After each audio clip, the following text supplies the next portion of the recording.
I'm currently rebuilding a yz125 motor, and I've been following like a few instructional videos, and a thing I'm noticing with all of them is when they come to putting the shift star in right here and all these components, they always have them put together. But I found whenever I've taken these apart all the time, they've always just fallen out, and it's always a pain taking and compressing the springs with your hands and trying to throw it all in there. But I have found if you take like a piece of tie wire, or sometimes if you're lucky you can even use a bread tie if it's long enough, you could simply go ahead and take your shift star mechanism right here.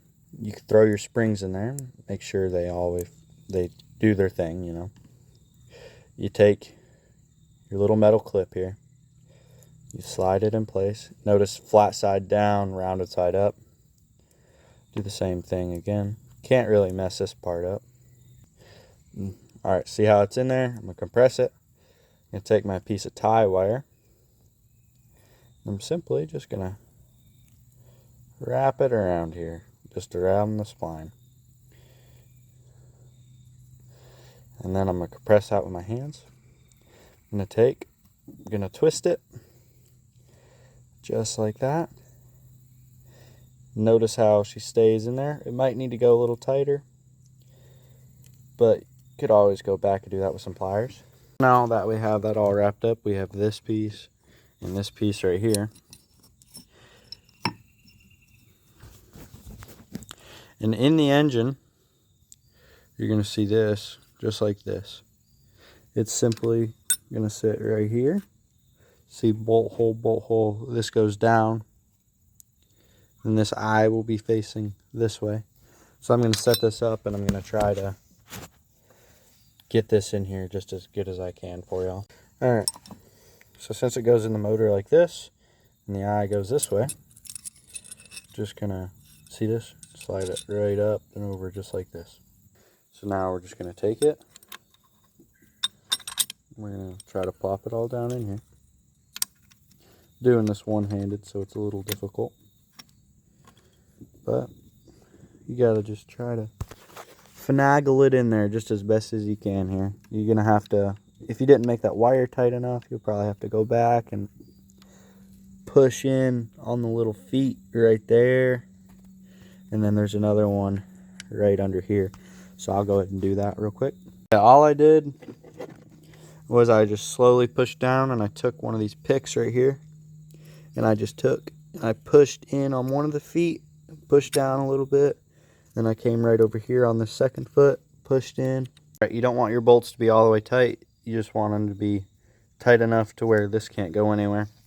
But you want this to be pointed right here. And if you put this on and it's like not in the right place here, if you want to turn it this way right here, this right here, this little foot, you could take and you could press it in with a spring, like one of these right here, because it's just a spring, and you can simply just turn it.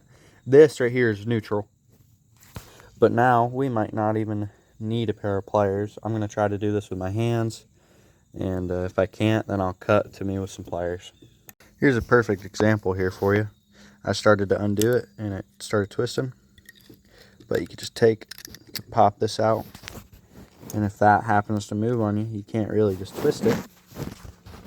So what you really got to do is come in here with your pick right up in there. If it won't point directly at that, get it to the one where it's closest, because right here is too far away. I'll put in a picture of how it's supposed to look here in just a second, but I'll try my best to go ahead and get that closest. If not, then it'll just be in gear right here, and that's no big deal. Back in the videos and pictures, this is supposed to be more pointed towards this dot right here. So this is how it all goes in. Our wire's out. Now you just want to tighten these bolts. I don't know what the actual like torque setting is, but just snug them up pretty good, you know. Then you're going to want to drop your shifter shaft in here, and that goes there, and then this will go right up here. Oh, I guess that does kind of go there. I was wrong. I'm sorry, guys. There you go. But now, whenever you go to shift, it'll just shift it, you know. See? It's up and down. Alrighty. Hopefully that helped some of y'all. Sorry if it was a little bit confusing, but that's how it is.